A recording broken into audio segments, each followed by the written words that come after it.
Ndabaramukije abandi ndabahaye mwiriwe bivanye n'aho muherereye n'iteka n'umunezero ntangere byo gusubira kwa namwe mwibanywanyi mukurikira iyi mboneshakure yacu ari nayo yanyu Shiramatsiko TV. Ni imboneshakure imwe rudende dushikiriza inkuru n'ibiganiro utaronka ahandi. Uyu ni umwanya w'amakuru agezweko ari kuvugwa ngaha mu gihugu c'u Burundi, aho twabateguriye amakuru ahambaye cane kandi anateye ubwoba, aho M23 yavuze ko igihe kigeze kugira ngo Perezida Evariste Ndayishimiye yishure amakosa yakoze akomeye cyane, amakosa ahambaye cyane, aho mu ntango yerekanaga ko M23 icyo irwanira ari ukuri kandi akerekana ko agiye gukora ibishoboka byose kugira ngo ibintu bigende neza muri Kongo, ariko igitangaje kandi kinateye ubwoba nuko hanyuma yohereje ingabo zirwana na M23 nayo ikaba yavuze ko uburundi igihe kigeze kugira ngo bwishure ku makosa bwakoze. Byose nyine turaza kubigaruka ko mwidonido y'aya makuru, turaza no kubabwira ku myidogo ikomeye cyane, aho ari abasirikare bo ku rwego rwo hejuru banyurujwe bazira yuko banze kuyobora amabatayo yajyaga kurwana muri Kongo, bakavuga ko badashora abasirikare mu intambara batazi ico zimaze ndetse n'ico zimara, bakaba bafashwe bakajyanwa gupfungirwa ahantu hataramenyekana, aho benshi mu basoda batabariza bavuga ko bashobora no kwicwa cyangwa se bakabarizwa igufa ku buryo bumwe cyangwa ubundi. Imyidogo nyine ikaba ikomeye cyane mu gisoda c'u Burundi, aho abasoda bamaze kuvuga ko Perezida Evariste Ndayishimiye ataho ashobora kubageza, kandi bakavuga ko kubera ukuntu ibintu ari kubakorera bashobora guhaguruka bakamurwanya. Iyo yose nyine n'imyidogo iri mu gisoda c'u Burundi, mu gihe Perezida Evariste Ndayishimiye amaze iminsi arungika abasoda muri Kongo, nyamara ntibagaruke, bagatahukanwa ari ibiziga, abandi ntibanaboneke. Ibiriko biratera abanyagihugu batari bake agashavu, bakabona ko Perezida Evariste Ndayishimiye yatanze amaraso y'abana b'abarundi nawe akirongera amadolari, mu gihe bivugwa ko umusoda wese agiye kurwana muri Kongo aha leta y'u Burundi ihabwa ibihumbi 5 by'amadolari, ariko ibyo bihumbi 5 ntagire ubibona, byose bikajya mu mufuka wa Perezida Evariste Ndayishimiye. Byose nyine twabateguriye tugiye kubashiriza mu idonido ry'amakuru. Wifuza kuzajya bo mu mbere bashirwa n'inkuru n'ibiganiro bene nk'ibi, ico ubusabwa nta kindi no gupyona kuri sabone kugira ngo ko dushizeho amakuru n'ibiganiro ujye uba uwa mbere mu gushikirwa nabyo. M23 ivuga ko yahemukiwe na Perezida Ndayishimiye ku byo bari baganiriye. Mu kiganiro umukuru wa M23 Bertrand Bisimwa yatanze ku wa gatandatu uheze ku igenekerezo rya 18 ukwezi kwa 11 2023, yemeje ko yakiriwe na Perezida Ndayishimiye i Bujumbura. Bertrand Bisimwa avuga ko yaganiriye neza cyane na Perezida Ndayishimiye. Bisimwa avuga ko yari yarabonye muri Ndayishimiye umugabo w'umunyamahoro yipfuriza ineza akarere kose. Avuga ko Ndayishimiye yari yamwemereye kuba umwumvikanisha abanyekongo, akaja hagati ya leta ya M23 kugira haboneke umuti ku bibazo bafitaniye na leta. Bertrand Bisimwa aremeza ko Evariste Ndayishimiye yari yamweretse ko atahura ibibazo byose M23 iriko irahura nabyo. Bertrand Bisimwa yabandanije avuga ko atarigera atahura ingene wa Evariste Ndayishimiye yahavuye ajana ingabo z'u Burundi muri Kongo, azambika imyambaro ya Kongo azirungika kurasa M23. Avuga ko atashobora gutahura ingene umuntu ahagaririye umuryango wa Afurika y'ubuseruko yanatanze ingabo zifasha kugarukana amahoro, yongera agakina imikino y'ikinyegero akifatanya n'umwe mu bari mu matate. Bertrand Bisimwa avuga ko yarengewe n'inyifato ya Perezida Evariste Ndayishimiye, kandi yemeza ko umwanya n'umwanya Perezida Evariste Ndayishimiye ashobora kubyishura kuko yarakoze amakosa akomeye cyane kandi ateye ubwoba. Ikiganiro Bertrand Bisimwa gitangarije mu gisagara ca Bunagana, kimwe mu bisagara bigenzurwa na M23, kiri ku rubibi rw'Ubuganda na Kongo. Uyu mukuru wa M23 yarangije avuga ko yimirije kwerekana abandi basirikare b'u Burundi bafashwe n'uwo muhari, kandi avuga ko byanze bikunze Perezida Evariste Ndayishimiye azishura ku makosa yakoreye abarundi. Birahambaye ko leta y'u Burundi yosigura impamvu yahisemwo uyu mukino w'uburyarya muri Kongo. Kuba umushingantahe ahuza abavukanye ukongera ukifatanya n'umwe mu bari mu matati ni ibintu biteye isoni cyane kandi bibabaje, aho nyine ibintu bishobora kuba bicane M23 ishobora gukora ibintu bikomeye cyane mu kwihora Perezida Evariste Ndayishimiye, aho benshi babona nyine ko M23 ari igisoda cy'ubunyamwuga kandi ari igisoda gikora neza cyane, akaba ariyo mpamvu Perezida Evariste Ndayishimiye ashobora guteza igihugu cy'u Burundi ingorane zikomeye cyane kubera amadolari 5,000 gusa aronka ku musoda aba agiye kurwana muri Kongo. Imbonerakure yiyemera kandi iteye ubwoba yagiye gukorana na Wazalendo. Manirakiza Christophe ageze muri Wazalendo muri Kongo. Christophe Manirakiza ni imbonerakure ivuka ku mutumba wa Murambi muri komine Mutambu intara ya Bujumbura. Iyi ni imwe mu mbonerakure zarungitswe n'ubutegetsi bw'u Burundi mu ntambara za Kongo. Amasoko yacu avuga ko Christophe Manirakiza ari mu nsoresore bita Wazalendo zikorana na leta ya Felix Tshisekedi mu ntambara na M23.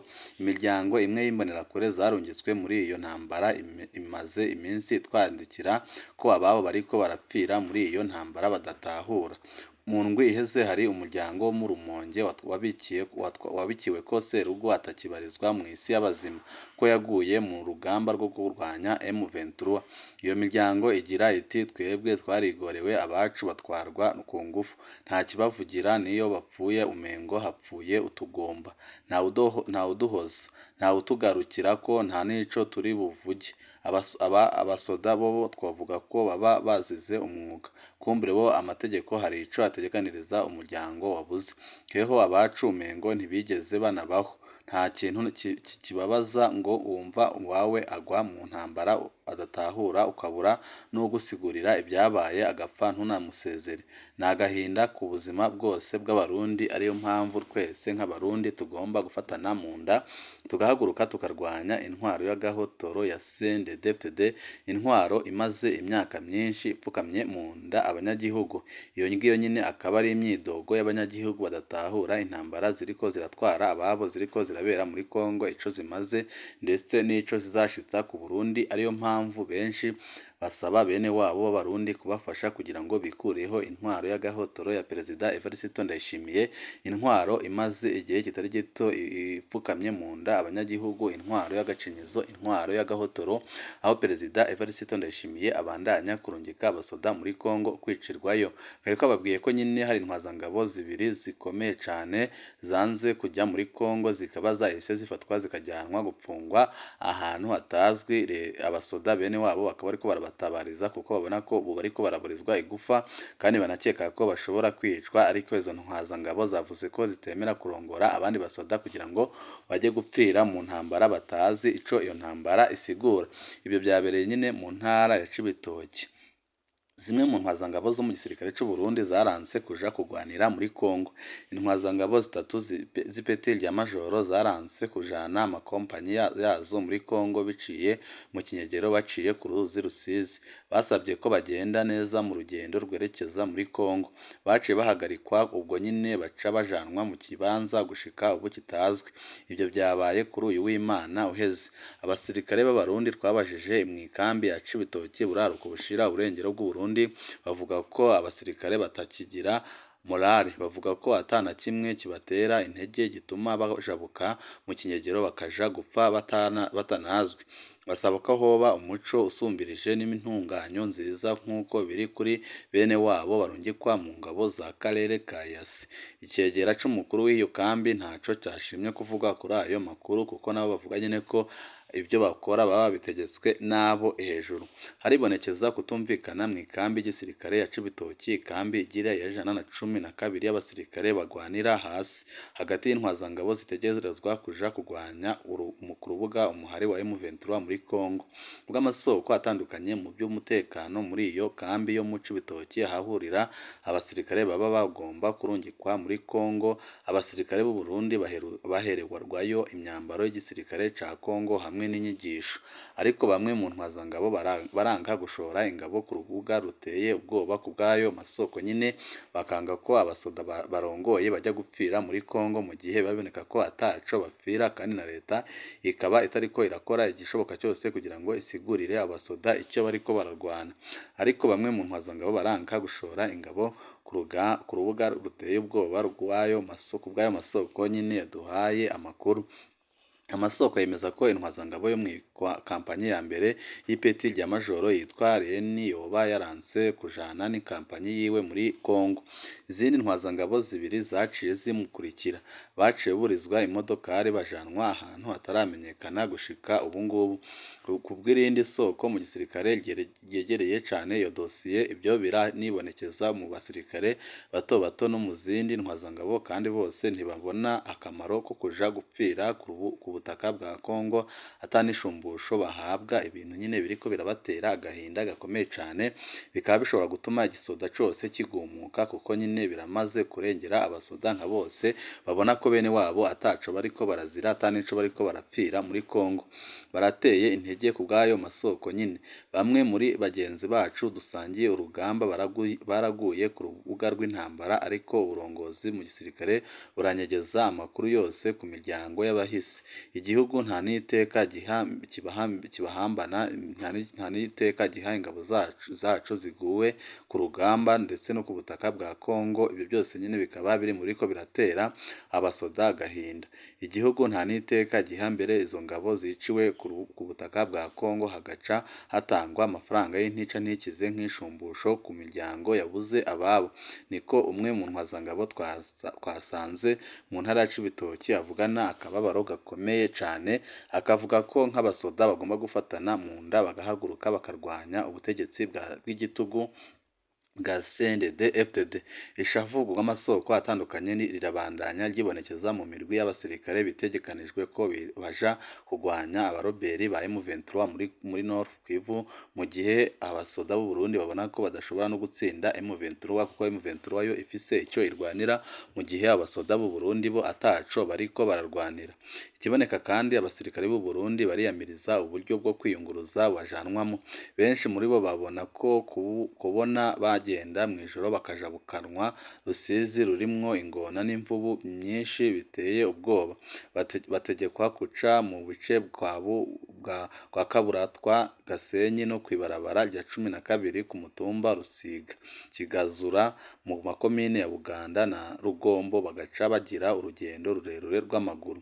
Ku rundi ruhande, ingendo bazikora n'amamodokari kugira ngo bashobore gushika mu bice biriko biberamwo intambara barenganye igisagara ca Goma, bikanababuza mbere kwitunganya neza kugira ngo bakore neza igikorwa cabo baba bagiye gukora.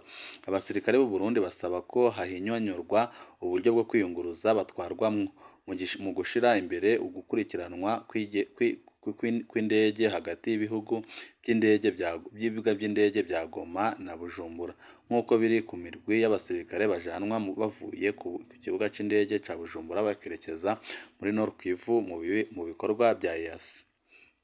Tubajije ibijanye n'ayo makuru, abarongoye ikambi y'igisirikare ya Cibitoki ntaco bashimye gushikiriza. Nubwo igisirikare c'u Burundi kiguma kinumye kuri ibyo bikorwa n'urupfu rw'abasirikare bacu muri Kongo kirabahamba. Kuri uyu wa kane, igisirikare c'u Burundi carahambye umusirikare w'ipeti rikuze yaguye ku rugamba muri Kongo.